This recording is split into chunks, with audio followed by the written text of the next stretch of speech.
Right,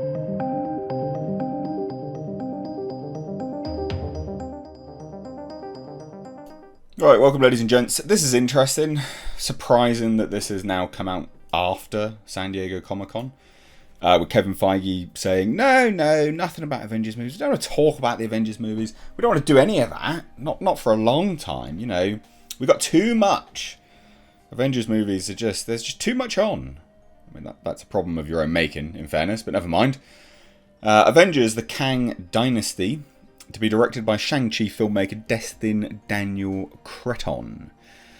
So, yeah, the fifth Avengers movie is one of two that will close out Marvel's Phase 6 set of movies. So they just unceremoniously announced that they were, done with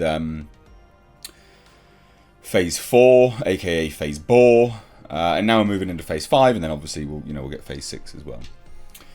So this will be one of two that will close that out, and it makes sense. We're getting Kang the Conqueror, Kang Dynasty, and Destin Daniel Cretton as a filmmaker. Didn't do anything particularly great with Shang-Chi. It's very much a paint-by-numbers Marvel movie, and it's a shame because he has a good filmography, and there were good elements of Shang-Chi, just overall about what you expected really for a Marvel movie. Nothing outstanding. Nothing, like Just Mercy. Nothing like that at all. So he's done some good things, As a producer, he's done a lot. As director, though, and this is the thing, he tends to put his money behind stuff that he's a producer of. He's a director of, sorry. So, scenes for Miners TV series, executive producer. So, likelihood is he's paying for that. And scenes for Miners, he's also a director. So he likes to put money behind stuff. Basically puts his money where his mouth is. But he's done some decent stuff, Just Mercy. I think in Shang-Chi, it's basically what you expected it to be. But Just Mercy, The Glass Castle. He has done some pretty decent things. Just a shame that he's been very underutilized, under Marvel. And this is a byproduct of Marvel overall anyway, is that they have their this is what we're going to do, just do it sort of approach. And that only really broke up and changed when James Gunn came on board to do Guardians. There was very little once they hit their formula that they would sort of stray from until James Gunn jumped on board. So yeah, let's dive into this news anyway. And again, this is surprising because of course they did San Diego Comic-Con and NASA's coming out afterwards. So since the climactic wrap-up of 2019's Avengers Endgame, which definitely was seemingly the end for a lot of people. I know a lot of people comment on these videos go, no, I was done at that point. Now that closed a chapter of Marvel's cinematic universe known as the Infinity Saga and grossed almost $2.8 billion worldwide. Marvel Studios is focused on introducing new heroes and pushing ahead with sequels starring some of its top characters. Actually, a lot of the characters that they're introducing are the ones which tanked the comics, which is interesting that that's what they think is the solution, but never mind. But as revealed by Kevin Feige at Marvel's Saturday presentation at San Diego Comic-Con, the Avengers are assembling once again with back-to-back movies set for 2025. And while there are many other movies that will hit before that, the studio is already moving ahead creatively with at least one of the super team tentpoles. So Daniel Destin Cretton, who helmed last year's Marvel hit Shang-Chi and the Legend of the Ten Rings, has come on board to direct Avengers the Kang Dynasty, The Hollywood Reporter can exclusively reveal. Cretton is already well ensconced in the Marvel family, in addition to directing Shang-Chi, which grossed $432 million. So it would have, I think, based on the budget of that would have just broken even, but it wouldn't have made money.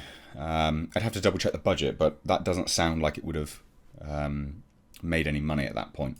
Which I know loads of people go, yeah, but the budget was 150 or whatever. You have to double it for marketing and then even more because of ticket stubs. So you have to go quite a lot over, in fairness. But anyway, he has an overall deal with Marvel that he signed in the wake of Shang-Chi's success. Now that's surprising because Shang-Chi was the most paint-by-numbers movie ever. So it's amazing that Marvel were like, give us an overall deal. I don't understand. As part of that, he is developing with Andrew Guest, a writer-producer on comedies such as Brooklyn Nine-Nine and Community, a live-action series featuring Wonder Man that he will executive produce and possibly direct an episode or more of it. He also has a Shang-Chi sequel in the works. So he's got a lot on, actually. Again, it's surprising that he's got an overall deal with Marvel, in fairness, just because why? It wasn't that great, but never mind. It's unclear who's writing the Kang Dynasty Avengers movie or what heroes would even make up the team's roster for a story. That'll be played out in Phase 5 and 6. So yeah, Feige laid out a timeline that sees the Kang Dynasty arrive May 2nd, 2025, with another Avengers movie and Avengers Secret Wars hitting November 7th, 2025. So Kang is being played by Jonathan Majors, who's a good actor and was introduced in Disney series Loki. Kang, or a version of him, will be reintroduced in Ant-Man and the Wasp, Quantumania, which is due out February 17th, 2023. Quantumania is the movie that will launch Phase 5. So in Loki, Majors played Kang with the moniker He Who Remains, but the actor said at Comic-Con that there are multiple Kangs and the one from Ant-Man is different from the one in Loki. Well, of course it is. It has to be a different Kang. If they didn't, that's super, super dumb. But Marvel has confirmed to THR that Bassam Tariq, Mogul Mowgli, is directing Blade, scheduled for a November 3rd, 2023 release. There's not much else really to go on to here, to be honest. But they say here that directing an Avengers movie is one of the most high-profile jobs in Hollywood. Joss Whedon helmed the first two Avengers movies, 2012's The Avengers and Avengers Age of Ultron, and Joe and Anthony Russo filmed the epic two-parter Avengers Infinity War and Endgame. Now, the Russos are done anyway. They're done with Marvel for a while. They're moving on to the Grey Man universe on Netflix, which is an interesting move. But anyway, Cresson, who rose through the dramatic ranks with movies such as The Short 12 and Just Mercy, is rep by WME, Pangea Media, and Goodman Janau. So there you have it. I mean, I think interesting pick if he was allowed to do what he wanted to do. Shang-Chi cannot have been what he wanted to do. So this is interesting, but I think, you know, a bit of a waste, in fairness. But never mind, like, I'd be interested to hear your thoughts on this. I just think directors like this are infinitely wasted.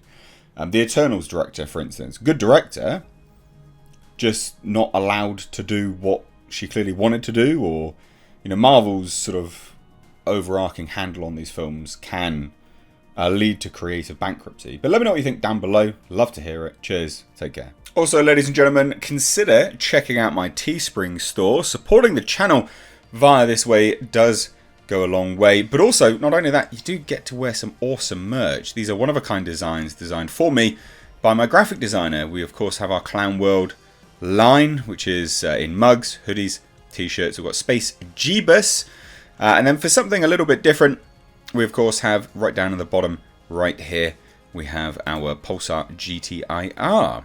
Also, ladies and gentlemen, consider checking out and supporting my second channel, which is Car Nonsense. This is a vlog and car channel. You can find links to this in the description box, along with my Teespring. Please do consider supporting.